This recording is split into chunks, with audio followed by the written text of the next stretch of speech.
Everybody got their power back. Usually when that happens, we just say, we'll worry about the next time. The Dan Yorke State of Mind program is brought to you in part by Lookout Rhode Island and Takeo Comfort Solutions.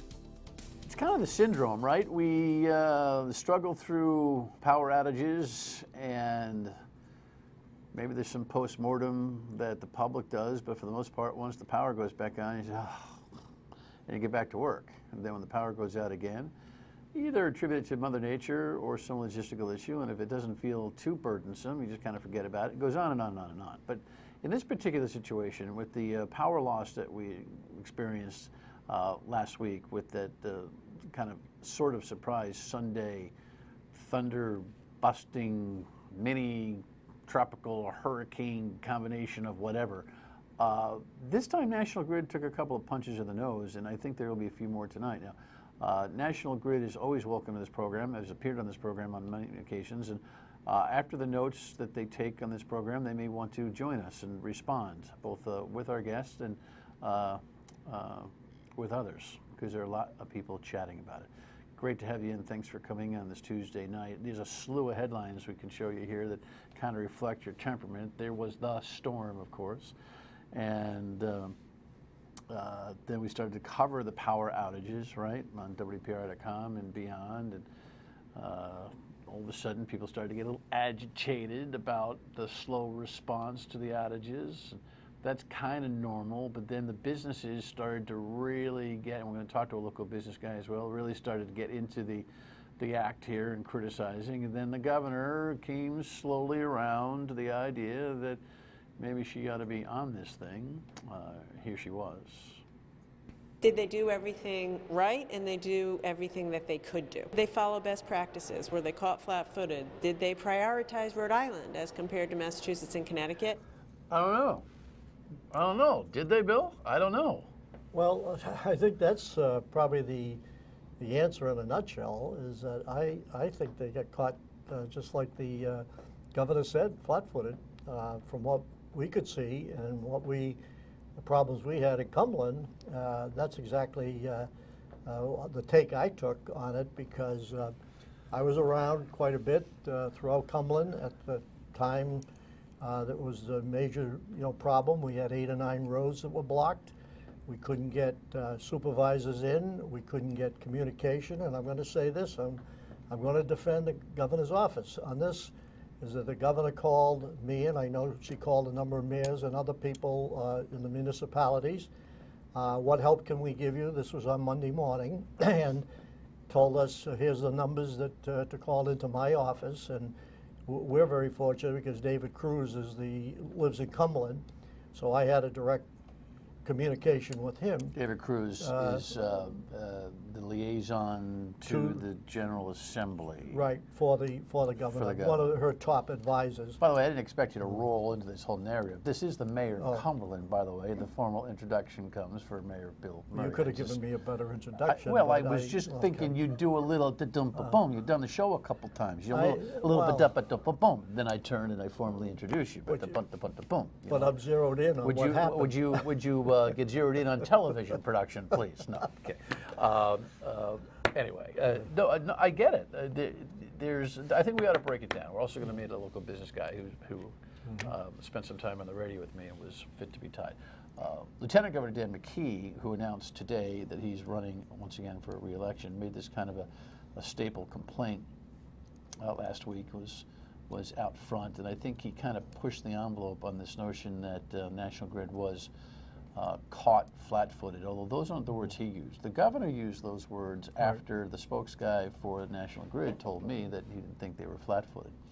There's a difference between flat-footed and just hedging bets. So I'm wondering, I've talked to a lot of business people, over the course of the last week or so. I don't think they were flat-footed. I'm guessing that they just made a calculation that they could get by this storm, and it caught them by the seat of the pants. Flat-footed is, holy cow, completely ill-prepared. What do you think? And then we'll talk about some of the practical examples that lead you to be critical of National Grid versus other storms where you couldn't do much about what was happening? Well, I look at it.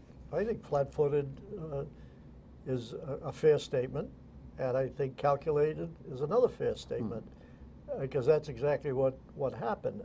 I'm not in the war room with them, so I don't know how they prepared, because it was obviously they weren't prepared on this.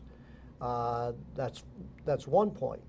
The second point is, if they had been too thin because of however they're structuring things, that's another point. And that's why I, as other mayors and everybody said, they got to have an investigation about what actually happened, because we can't have this happen again.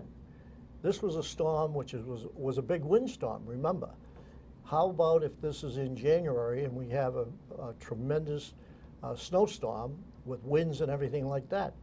We can't take that chance. Yeah, I just wonder, and again, when lay people, and I consider both of us to be lay people, the technical expertise that National Grid provides, we end up in this hypothesis place, right, where we are trying to theorize about what the experts haven't done. They've got us, by the whats in some ways. They're a monopoly. They're the grid. Right. They have the expertise. They can say things to kind of mitigate criticism by explaining about their operational challenges that are kind of above our head. But explain to me what you think were some of the clear, not symbolic, but literal events and things you saw last week that indicated that they were way behind. Well, like there's this dynamic of wires down, wire across the road. You were telling me about a company that had a wire across the road that simply, if they just checked or moved the wire, your guys could have stepped in, right? That kind of thing? Exactly. Well, and that was a number of things. We were all over the place, obviously, trying to get power back as quick as we could. There are priorities. We wanted to get the schools back going. We wanted to make sure our nursing facilities and senior housing were taken care of. So there are priorities you start with. But in going around, as I said earlier, we had 8 roads blocked. I mean, blocked where no traffic could get through. So you've got to look at rescue, fire. Blocked by what? Down power lines or trees? Both wires and trees and telephone poles. Well, the differences matter, because it seems to me that there's a whole bunch of workload that is delegated and can only be done by certain people at certain times. That's correct. But so you could take a couple of different areas, and one, let's go back to when you were talking about the business. That was mostly, first it was a tree down, so that had to be taken out of there. I'll grant that. We had our buses tied up because that's in the same area to get the buses out. That's why our schools were closed. So who took the tree down? Well, eventually they brought their own crew in to finally, after I want to say a day and a half, they got the tree down. But the problem was the wires are in the road. So we had the road blocked, and you can't touch the wires. We can't touch them, and that was what we were calling for, is to get somebody in here that could give us an answer and say, okay, let's move those wires over. That would have freed up one of our largest customers, which is Hope Global, who was basically at a standstill. They couldn't get trucks in and they couldn't get trucks out. And that was a major problem, because there was thousands of dollars for them shipping and receiving. So they did have power. So at least they had the power, but they couldn't go anywhere because we couldn't free it up. And that took at least 2.5 days to finally get the wires moved, and then we could get the road open. Then you go up a little further up on that Martin Street, and you have Allied Products, which has about 80 people working for them in Cumberland. They have 3 other plants. And I think you had him on your radio show. Great people, in my mind, very patient people. He never got the power back until late Wednesday or early Thursday. But his problem was you couldn't get an answer, and he's backed up because he can't ship. He can't make product, first of all. Forgetting anything shipping, because he was free where he could get trucks in and out, but he was in the dock. Okay. And so that's a big problem. All right, so when we come back, we'll talk a little bit about The difference between just complaining because it's an annoyance and a business loss, or complaining because the grid just didn't do what they should have done. I'll also meet a local business owner who has got his own point of view on this. In the meantime, if you're looking to coordinate your financial numbers right in the palm of your hand, have everything for your banking needs right here, this would be a great chance for you to download the app from Card Valet. Go to the download Apple store, you know what that is. Download the app for Card Valet and hook it to your account at Navigant Credit Union. NavigantCU.org is the website. Many of you bank online there, but this Card Valet is, well, it's online on steroids. It's good stuff. Check it out. Member NCUA, Navigant Credit Union. Right back. Stay with us.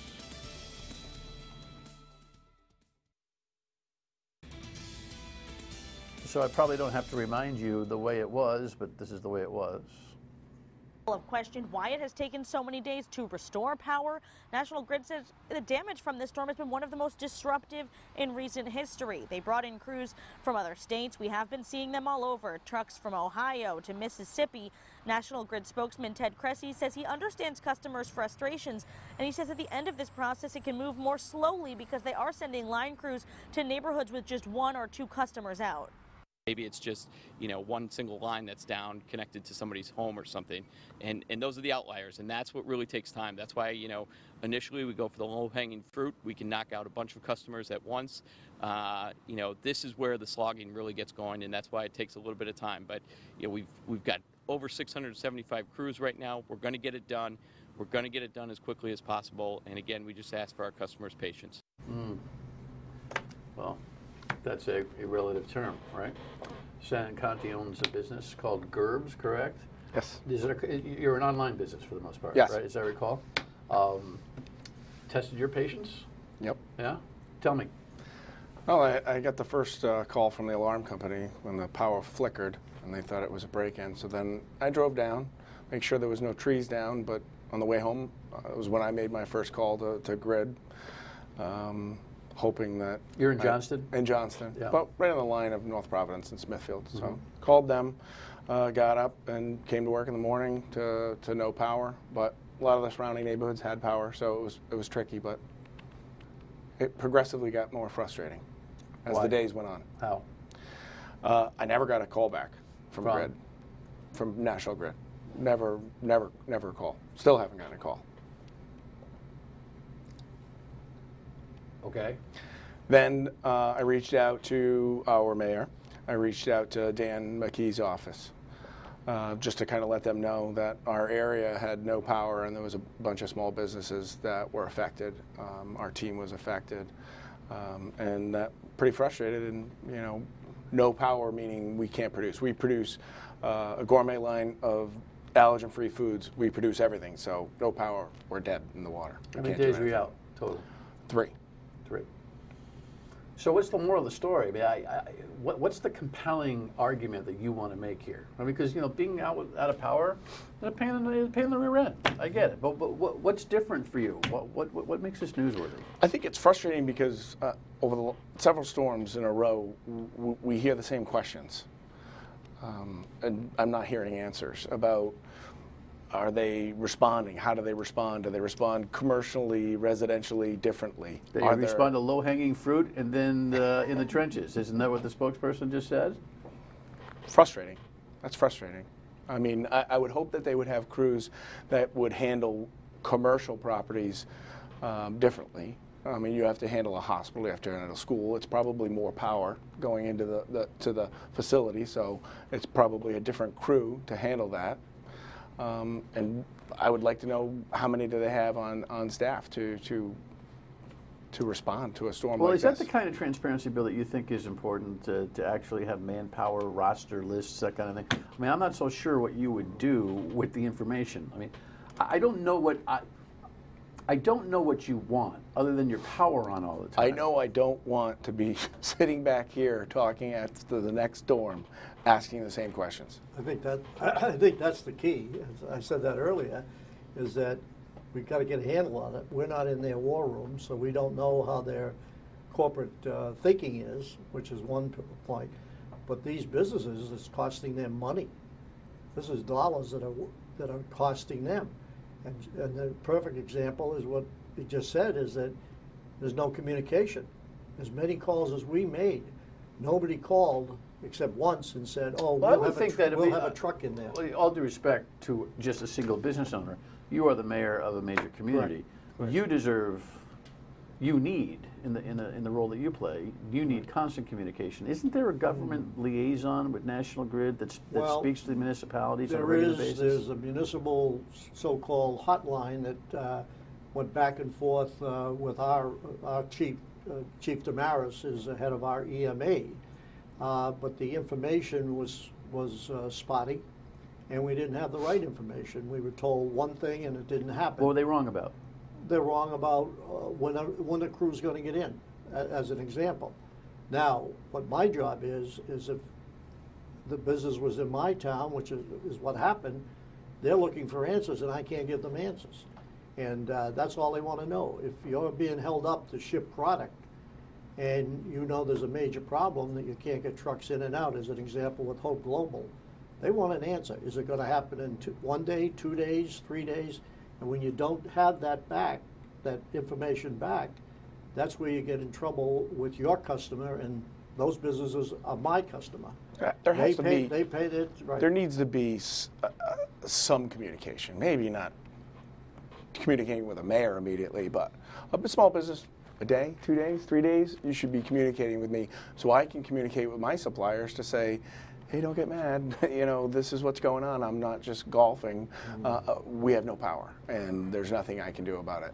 Well, is your business local, regional, national? Oh, yeah.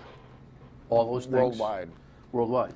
So you're suggesting that you had a credibility issue with your customer base because there wasn't a lot of news for this storm? I mean, they expect us to be prepared for this. A lot of big business, Amazon, Walmart, they expect you to have enough product to be able to withstand it. If you don't, sorry, we can't help you. We can't have you being out of product and your product being available for sale. Have you lost business, not just for those days of time? Have you lost long-term relationships based on the power outage? No, we haven't. But we had a trade show in Boston on the weekend that we lost that. Because?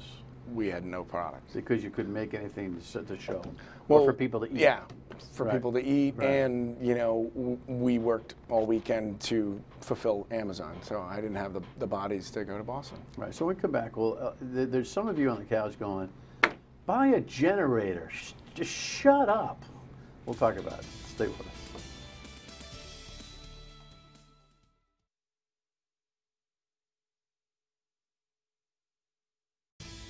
I called National Grid and said, we want to send you more Department of Transportation trucks. And they said, no, we have to do this, which I respect.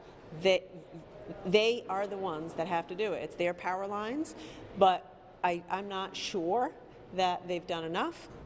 That's an interesting point the governor makes.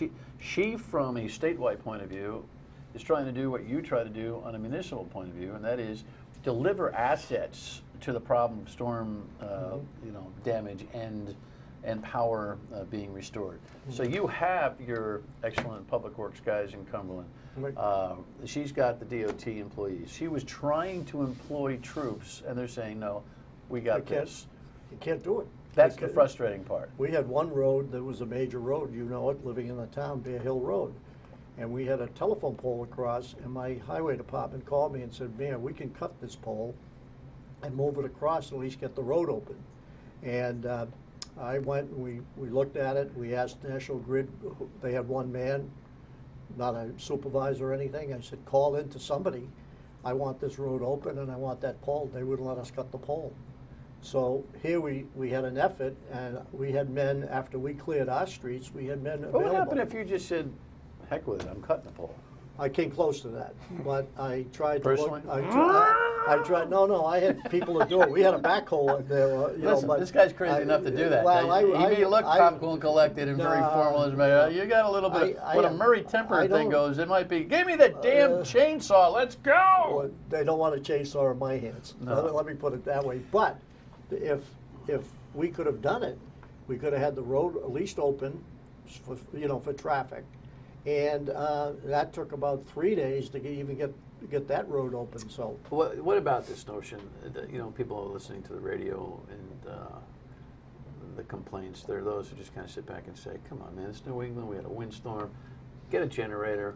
You got business stoppage insurance. We are getting a generator, things. but just, you know, relax. it definitely sounds like there's just not enough supervisors on hand. If they're the ones that pulled the strings, we need more of them. If they have to just simply come in and say, okay, and then you can go in there and do your job, sounds like we need more of them. Right, but you wanted your hand held more than you did. Your argument is less about the days it took to get the power back and more about the information about the days. I think communication, because then I need to communicate to my suppliers. I need to communicate to my employees.